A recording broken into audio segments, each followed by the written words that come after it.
नमस्कार, मैं हूं अंकुर और आप देख रहे हैं सत्यहिंदी.com। सत्य हिंदी की एंड्रॉयड ऐप डाउनलोड करने के लिए इस वीडियो के डिस्क्रिप्शन में जाइए, वहां पर आपको एक लिंक मिलेगा, वहां से आप ऐप डाउनलोड कर सकते हैं। अब एक नजर डाल लेते हैं अब तक की खबरों। किसान आंदोलन के मसले पर मोदी सरकार पर शुरू से ही हावी रहे राहुल गांधी आज काफी आक्रामक नजर आए। उन्होंने प्रेस कॉन्फ्रेंस में किसान आंदोलन पर बोलते हुए कहा कि चाहे पूरा देश खिलाफ हो जाए, मैं फिर भी सही के लिए लड़ता रहूंगा। मैं नरेंद्र मोदी या बीजेपी से नहीं डरता हूं। राहुल गांधी बोले, ये लोग मुझे हाथ नहीं लगा सकते हैं, लेकिन गोली मरवा सकते हैं। राहुल ने कहा कि मैं देशभक्त हूं, मैं हमेशा देश के लिए खड़ा रहा हूं। इसके साथ ही राहुल ने कहा, जिससे हम आज़ाद हुए, आज देश फिर उसी ओर जा रहा है। आज आप हमारी बात मत मानो, लेकिन जब आप गुलाम हो जाएंगे तब मानोगे। कृषि कानूनों और किसान आंदोलन को लेकर राहुल गांधी बोले, ये लोग किसानों को थकाना चाहते हैं, लेकिन उन्हें बेवकूफ़ नहीं बनाया जा सकता है। राहुल बोले, देश के किसान को पीएम मोदी से अधिक समझ है।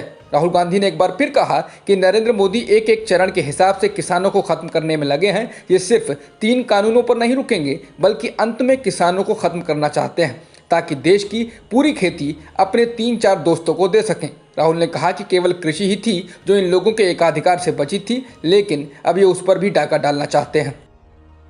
समाचार एजेंसी पीटीआई के अनुसार भारत सरकार ने कहा है कि मैसेजिंग ऐप व्हाट्सएप को प्राइवेसी नियमों में बदलाव को वापस ले लेना चाहिए। सरकार का कहना है कि प्राइवेसी नियमों में बदलाव से कई गंभीर चिंताएं पैदा हुई हैं। सरकार के अनुसार एक तरफा बदलाव करना ना ही सही है और ना ही सरकार को यह स्वीकार्य है। व्हाट्सएप के सीईओ विल कैथकार्ट को आईटी मंत्रालय ने एक खत लिखकर कहा है कि भारत में व्हाट्सएप से सबसे ज़्यादा यूजर्स हैं। नई प्राइवेसी शर्तें भारतीय नागरिकों की चुनने की आज़ादी और स्वायत्तता का उल्लंघन करती हैं। मंत्रालय ने लिखा है कि भारतीयों को उचित सम्मान मिलना चाहिए और ये नए बदलाव वापस लिए जाने चाहिए। क्या राष्ट्रपति रामनाथ कोविंद गिरजाघरों की मरम्मत के लिए चंदा देंगे? ये सवाल इसलिए उठ रहा है कि अखिल भारतीय ईसाई परिषद के महासचिव जॉन दयाल ने कंधमाल में तोड़फोड़ का शिकार हुए गिरजाघरों की मरम्मत के लिए चल रहे अभियान में आर्थिक सहायता के रूप में चंदा मांगा है। जॉन दयाल ने अपने फेसबुक पेज पर एक पोस्ट में लिखा है, मैं महामहिम से निजी तौर पर प्रार्थना कर रहा हूं कि वो 300 छोटे बड़े गिरजाघरों की मरम्मत की मेरी कोशिश में चंदा दें। कंधमाल में 2007-8 में संघियों की अगुवाई में इन गिरजाघरों को ढा दिया गया था या जला दिया गया था। सुप्रीम कोर्ट ने कहा है कि धार्मिक संरचनाएं बनवाना या उनकी मरम्मत करवाना सरकार का काम नहीं है। जॉन दयाल ने इसी फेसबुक पोस्ट में यह भी कहा है कि महामहिम की ओर से शुभ 11 या 101 रुपये ही काफ़ी होंगे। बता दें, जॉन दयाल की अपील इसलिए महत्वपूर्ण है क्योंकि राष्ट्रपति ने अयोध्या में राम मंदिर के निर्माण के लिए 5,100,000 रुपये का चंदा दिया है। उन्होंने श्री राम जन्मभूमि तीर्थ क्षेत्र के नाम ये चेक दिया है। 10वें दौर की इस वार्ता से ठीक पहले भारतीय किसान यूनियन के राष्ट्रीय प्रवक्ता राकेश टिकैत ने कहा है कि उन्हें कोई उम्मीद नहीं है कि सरकार के साथ होने वाली इस बैठक से कोई हल निकलेगा। उन्होंने कहा कि 26 जनवरी को हमारी होने वाली ट्रैक्टर रैली राजधानी के आउटर रिंग रोड पर होगी और हम वहां नहीं जाएंगे जहां गणतंत्र दिवस की परेड होगी।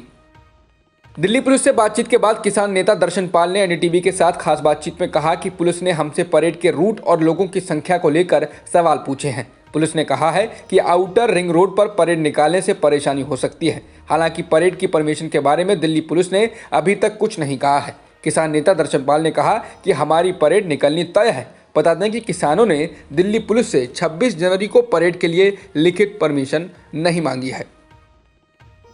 अरुणाचल प्रदेश में चीन की ओर से एक गांव बनाए जाने की खबर ने चिंताएं खड़ी कर दी हैं। इसको लेकर अरुणाचल में चीन की निर्माण गतिविधियों का मुद्दा उठा चुके भारतीय जनता पार्टी के सांसद तापिर गाओ ने मंगलवार को एक बार फिर कहा कि चीन काफी वक्त से यहां पर निर्माण कर रहा है। इसके लिए उन्होंने कांग्रेस की सरकार को जिम्मेदार ठहराया। न्यूज एजेंसी एनआई से बातचीत में तापिर गाओ ने कहा, 80 के दशक से ही चीन इस इलाके में घुसपैठ किए हुए है और ऐसे में गाँव बसाने की बात कोई नई नहीं है। वो पहले ही मैकमोहन लाइन के अंदर यानी भारत की सीमा के भीतर आने वाले बीसा और माजा में मिलिट्री बेस बना चुका है।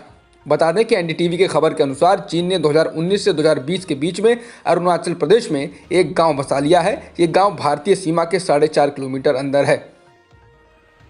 बीजेपी अध्यक्ष जेपी नड्डा ने कांग्रेस पर निशाना साधा है। उन्होंने कांग्रेस के पूर्व अध्यक्ष राहुल गांधी से पूछा है कि वह उनके वंश के लोग और कांग्रेस चीन पर झूठ बोलना कब बंद करेंगे। नड्डा ने कहा कि क्या इस बात का खंडन कर सकते हैं कि हजारों किलोमीटर जमीन नेहरू ने चीन को तोहफे में दे दी थी।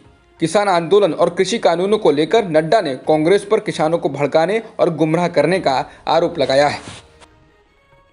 पश्चिम बंगाल के मुख्यमंत्री और तृणमूल कांग्रेस प्रमुख ममता बनर्जी ने कहा है कि बीजेपी माओवादियों से ज़्यादा खतरनाक है। मंगलवार को पुरुलिया में एक सभा को संबोधित करते हुए ममता बनर्जी ने ये कहा, पश्चिम बंगाल में अप्रैल मई में विधानसभा चुनाव होने वाले हैं और इस बार बीजेपी पूरी ताकत झोंक रही है और ममता के बहुत ही करीबी कुछ नेताओं को भी पार्टी में शामिल कर चुकी है। भारत बायोटेक ने अपने वैक्सीन को लेकर कुछ शर्तें जारी की हैं। भारत बायोटेक की कोविड-19 वैक्सीन का नाम कोवैक्सीन है। कंपनी ने अपनी वेबसाइट पर एक बयान अपलोड कर बताया है कि किन लोगों को वैक्सीन नहीं लगवानी है। बयान के अनुसार एलर्जी पीड़ित, बुखार और ब्लीडिंग डिसऑर्डर वाले लोग जो खून पतला करने की दवाई लेते हैं और वो जो लोग इम्यूनिटी को लेकर दवाई लेते हैं, उन्हें भारत बायोटेक ने कोवैक्सीन न लगवाने की सलाह दी है। इसके साथ ही गर्भवती महिलाएं और जो स्तनपान कराती हैं उन्हें भी इस वैक्सीन लगाने से मना किया गया है।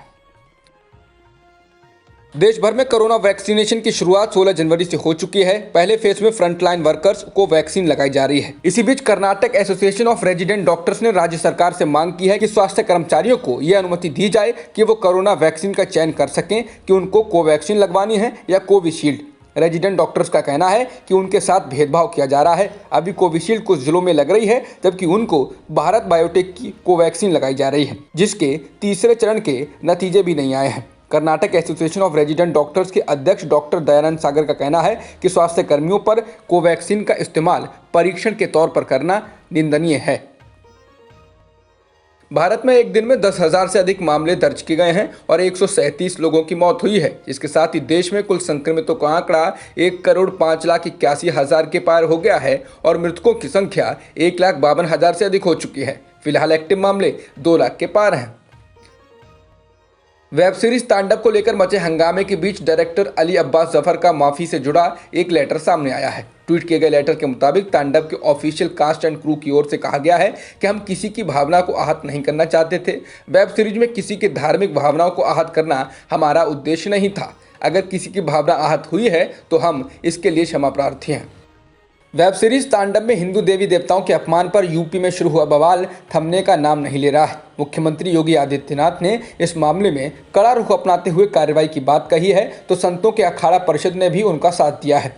तांडव की टीम की माफ़ी भी काम नहीं आई है। सीरीज के अभिनेता सैफ अली खान के खिलाफ भी मुकदमा दर्ज हुआ है। सीरीज से जुड़े लोगों से पूछताछ के लिए यूपी पुलिस के 4 अधिकारियों की एक टीम मुंबई गई है। प्रदेश में लखनऊ, कानपुर सहित कई जगहों पर तांडव के खिलाफ प्रदर्शन हुए हैं। माफी के बाद भी इस मामले में मुख्यमंत्री के रवैये को देखते हुए गिरफ्तारी तय मानी जा रही है। वहीं लखनऊ पुलिस के बाद अब नोएडा पुलिस ने कमिश्नर आलोक सिंह के निर्देश पर सीरीज में काम करने वाले कलाकारों सैफ अली खान, डिम्पल कपाड़िया समेत अमेजन प्राइम वीडियो के लोगों के खिलाफ एक और मुकदमा दर्ज किया है। ब्रिस्बेन टेस्ट मैच को जीतकर भारत ने इतिहास रच दिया है। भारत ने ऑस्ट्रेलिया को चौथे टेस्ट मैच में 3 विकेट से हरा दिया। भारत की ओर से ऋषभ पंत ने कमाल करते हुए 89 रन की पारी खेली। भारत की इस ऐतिहासिक जीत में पंत और शुभमन गिल हीरो साबित हुए। गिल ने जहां 91 रन बनाए तो वहीं पंत ने तेजी से रन बनाकर भारत को गाबा के मैदान पर पहली जीत दिलाई। 4 टेस्ट मैचों की सीरीज को भारत ने 2-1 से जीतने में सफलता पाई। पंत के अलावा 56 रनों की जुझारू पारी पुजारा ने खेली। भारत ने 328 रनों के लक्ष्य को हासिल कर गाबा में सबसे ज्यादा रनों को सफलतापूर्वक चेज करने का रिकॉर्ड भी बना दिया। अमेरिका में नवनिर्वाचित राष्ट्रपति जो बाइडेन की शपथ ग्रहण से पहले राजधानी को युद्ध क्षेत्र में तब्दील कर दिया गया है। न सिर्फ वॉशिंगटन बल्कि सभी 50 राज्यों में सुरक्षा कड़ी कर दी गई है। कैपिटल की ओर जाने वाली सड़कों पर हजारों की तादाद में सुरक्षा कर्मी गश्त लगा रहे हैं। शहरों में जगह जगह रोड ब्लॉक लगाए गए हैं। चेहरों को ढके हथियारबंद सुरक्षा कर्मी गाड़ियों की जांच कर रहे हैं और ट्रैफिक को रास्ता भी दिखा रहे हैं। बता दें, लोगों को आशंका है कि ट्रंप समर्थक एक बार फिर कैपिटल हिल हिंसा को दोहरा सकते हैं। अब तक की खबरों में इतना ही। बाकी खबरों के लिए बने रहिए सत्यहिंदी.com के साथ। सत्य हिंदी का ऐप डाउनलोड करें गूगल प्ले स्टोर पर।